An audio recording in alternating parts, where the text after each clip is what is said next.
আমি দুইটা রুম লইয়া থাই, আমার পুত্তায় একটা, আমি তাই একটা, সবই পুড়ে গেছে আমাদের, কিচ্ছু নাই, কিছু বের করতে পেরেছিলেন? কিচ্ছু না। এই যে যা খালি পিন্দনের কাপড় চুপড়ি, আর কিচ্ছু না, কিচ্ছু বাইর করতে পারছি না।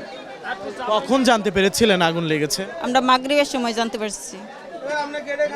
কোন জায়গা থেকে আগুন লেগেছিল আপনারা কি তো ওই সাইড থেকে প্রথমে মানে কেমন ছিল একটু বলেন তো? আমরা তো এত কিছু দেখি নাই, খালি বাইরে দৌড় পারতাছে, দৌড় পাইরা লোকজন যাইতেছে, আমরা রান্না বসাইছি চুলায়, হেন থেকে ঘর থেকে বাইরেতে বাইরেতেই আমরা খালি কইতেছে গেট থেকে বাইরেও, ভিতর থেকে ওই তুরিতেই জানি আমরা। এই যে কিছুই নিতে পারেননি তো? না, নিতে পারিনি আমরা। আমাকেও আগুন লাগার পর ডাক পড়িয়ে গেছে, ডাক পড়ার পর আমাকেও বাইরে গেছে, আমরা বাইরে গেছি, যার যার অবস্থা হে, কোনো কিছু নেওয়ার কোনো ক্ষমতা নাই কেউ। ঘরে কি মানে কেমন টাকা বা কেমন কি ছিল? টাকা ধরেন, টাকা অনেকেরই টাকা রয়েছে, আমাকেও টাকা রয়েছে, ফ্রিজ মিরিজ কোনো কিছু টোটালে কোনো ধরতেই পারে নাই। প্রয়োজনীয় কি কি ছিল, যেমন কাগজপত্র? তো কাগজপত্র ধরেন, কাগজপত্র লইয়ে বাইরে গেছি, কিন্তু আর কিছু নিতে পারিনি। যেটা আমার দরকারি কাগজ ওটা আমি লইয়ে গেছি গা, ওটা আর রাহি নেই, আর তা সব আর তো রয়ে গেছে। 32 ইঞ্চি জেভিকো টিভি এখন মাত্র 15,000 টাকায়, সাথে পাচ্ছেন 3 বছরের প্যানেল ওয়ারেন্টি। এই বাড়িটাও আমার বোন থাকতে হেনে আমার ফোন দিয়েছে, আগুন লাগছে। আমি ঘর দিয়ে দৌড় দিয়ে বাইরে এসেছি, আমি অফিসে ছিলাম, অফিসতে আইতে আইয়ে দিয়ে আমার বাড়ির অর্ধেক পুড়ে শেষ, আর অর্ধেক পড়তেছে। আমার বুইনে বাইরে বাইরে খারাপ হয়েছে, কিছু বাইর করতে হয় না, বাড়িটাও কিছু বাইর করতে হয় না, যার যে সে নিয়ে চলে গেছে।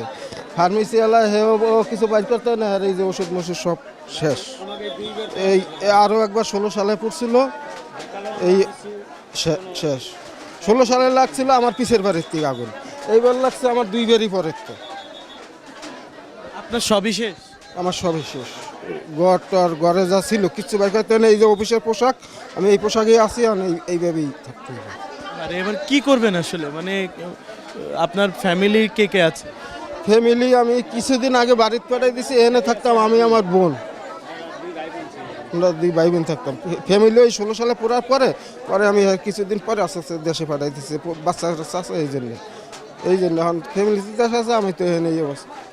সব হারিয়ে এখন নিঃস্ব, আসলে ভাবতে কেমন লাগে? কিরম লাগে তো এটা বোঝেন, করলে আল্লাহ পাক, করলে তোর করার কিছু নেই, আল্লাহ পাক যা ভালো বোঝে, এরা যা করে আল্লাহ পাকের ইচ্ছে।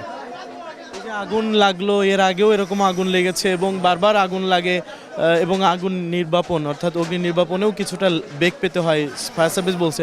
সব মিলিয়ে কি মনে হয়, মানে এই যে আগুন লাগার ঘটনা কেমন, কিভাবে দেখছে?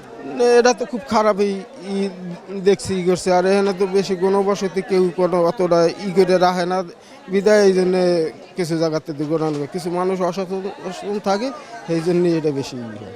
কেউ কি ইচ্ছে করে আগুন লাগিয়ে দিয়েছে এরকম? আমার জানা মতে নাই, ইচ্ছে করে কেউই করে না।